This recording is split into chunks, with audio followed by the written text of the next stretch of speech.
Tapi kan di sini ada juga, maksudnya sudah pernah ada histori tentang itu, Mbak. Jadi menurut saya untuk kali ini untuk melindungi banyak masyarakat, saya pikir perlu aja. Kan tidak setiap saat seperti ini gitu loh. Masalahnya kalau dalam data-data kami simbol bintang kejora itu dimanapun itu akan, dan dalam keadaan apapun, meskipun dia sendiri, meskipun tidak ada PON, itu akan langsung disasar dengan tindakan yang represif gitu. Padahal Tidak banyak semua. masyarakat laporannya begitu. Tidak benar. Tidak betul, benar. itu tidak betul, Mbak. Saya tinggal di sana. Tidak benar. Apakah Mbak pernah tinggal di Tidak. sana? Bukan begitu. Tidak Kami tuh punya dapat laporan dari Nah, LBH itu Mbak dapat Papua dan laporan. kami dampingi. Itu tidak betul, Nggak Mbak. benar itu. Itu sama sekali benar. tidak betul. Saya harus sangkal di sini kan. Itu Bukan, sama sekali tidak bukan betul. begitu. Jadi tidak ada tindakan-tindakan represif untuk bintang kejora kalau tidak ada kegiatan atau tidak Di ada Jayapura itu orang tindakan pakai yang baju kos bintang benar. kejora keliling. Di Betul, Pak. Jayapura, Jadi itu di tidak betul. Sentani, di Fak-Fak, di Manokwari tidak ada tindakan represif. Tapi kami punya data-datanya Bahwa juga, PON Pak, itu bahwa iya. ada datanya Kalau juga. Dan PON itu kemudian benar pertanyaannya begini, kemarin. pertanyaannya Cuma di satu luarnya orang. sendiri.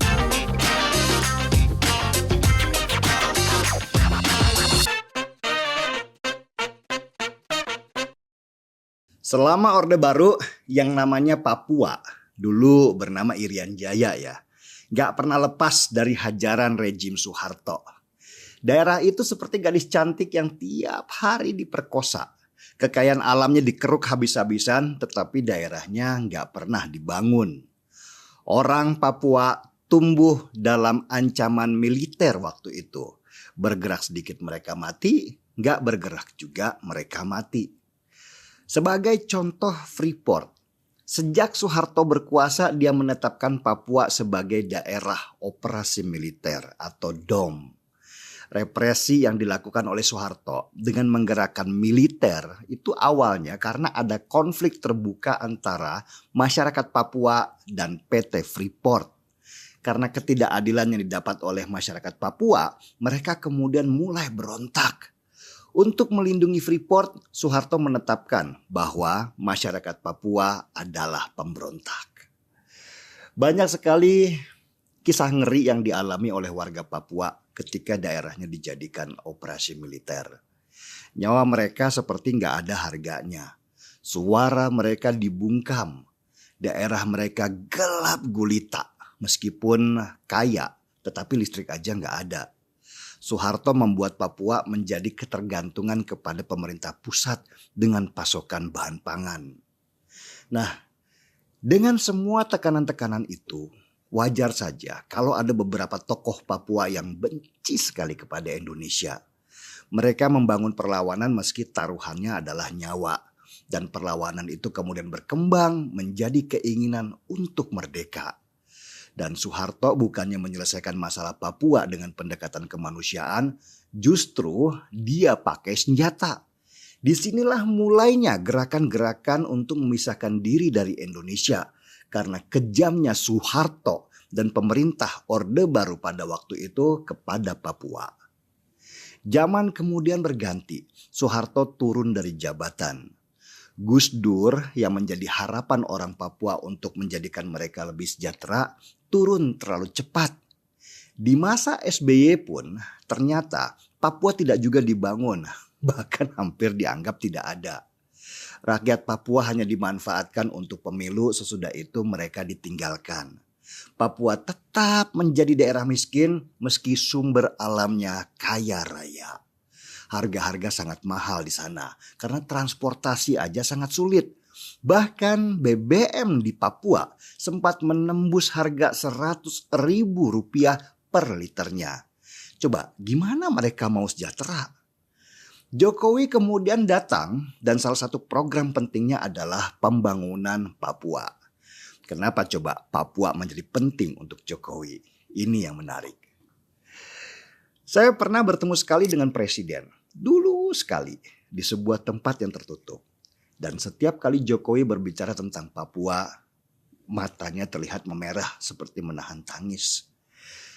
Dia bercerita tentang banyaknya rakyat Papua di pedalaman yang ketika sakit saja mereka harus jalan kaki 3 hari 3 malam jauhnya supaya bisa mendapat pengobatan di puskesmas.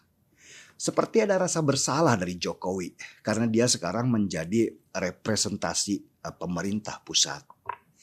Jokowi tahu cara mengentaskan kemiskinan di Papua bukan dengan selalu memberikan mereka bantuan tunai ataupun juga pangan. Akar dari kemiskinan di Papua adalah karena infrastruktur di sana tidak pernah dibangun. Infrastruktur adalah alat penting supaya ekonomi bisa tumbuh. Dengan dibangunnya jalan-jalan, jembatan-jembatan, lapangan terbang, maka akan muncul kegiatan-kegiatan ekonomi baru. Papua butuh infrastruktur supaya biaya hidup sehari-hari mereka bisa lebih murah. Dengan adanya jalan raya, maka truk pengangkut makanan gak lagi terjebak berhari-hari di jalan tanah yang kalau hujan bisa membenamkan truk mereka ke dalam tanah. Karena itulah Jokowi mengucurkan dana ratusan triliun rupiah dalam bentuk dana otonomi khusus kepada Papua untuk membangun ekonomi di daerahnya. Papua benar-benar dimanjakan oleh Jokowi dalam pembangunan. BBM sudah mulai satu harga karena itu adalah kewajiban pemerintah dalam menerapkan keadilan di Indonesia. Sekarang Trans Papua tinggal tersisa 16 km lagi. Trans Papua ini akan menjadi urat nadi ekonomi di Papua. Sedangkan untuk udara, Jokowi sudah memerintahkan Kominfo untuk membangun banyak BTS supaya internet di Papua lancar dan sama kencangnya dengan saudara-saudaranya di seluruh Indonesia. Pekan Olahraga Nasional ke-20 kemarin adalah etalase pembangunan di Papua. Sengaja ditaruh di Papua oleh Jokowi sebagai gerbang informasi kalau Papua sudah mulai kembali bangkit. Luka akibat kekejaman Orde Baru hanya bisa diobati lewat ekonomi. Bukan cuma dielus-elus doang tetapi ditinggal kelaparan. Kelak Jokowi berharap tidak ada lagi yang memainkan narasi Papua melepaskan diri dari Indonesia. Karena Papua adalah bagian dari utuhnya tubuh Indonesia. Papua adalah kita dan kita adalah Papua. Tidak bisa terpisahkan atau kita akan cacat selamanya. Saya paham sekali bahwa inilah cara Jokowi untuk merangkul kembali Papua. Si anak emas yang dulu dihajar habis-habisan sampai tidak berdaya. Jokowi seperti memberi pesan, Papua, maafkan kami yang dulu tidak menghargai kalian. Sekarang era sudah berganti, Indonesia juga sudah berubah. Mari kita bangun negeri ini bersama-sama. Mengharukan sebenarnya, karena yang punya tekad untuk mengembalikan Papua bukanlah seorang jenderal, bukanlah seorang bangsawan, bukan juga keturunan raja, tetapi dari rakyat biasa yang dulu miskin dan sekarang dipercaya untuk mengatur negara.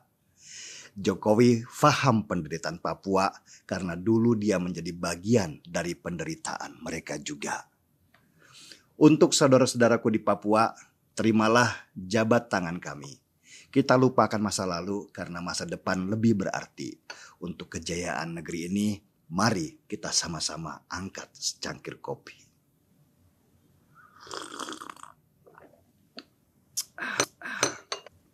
Marki Bong, mari kita bongkar semua. Saya Denny Siregar, kita di acara Timeline.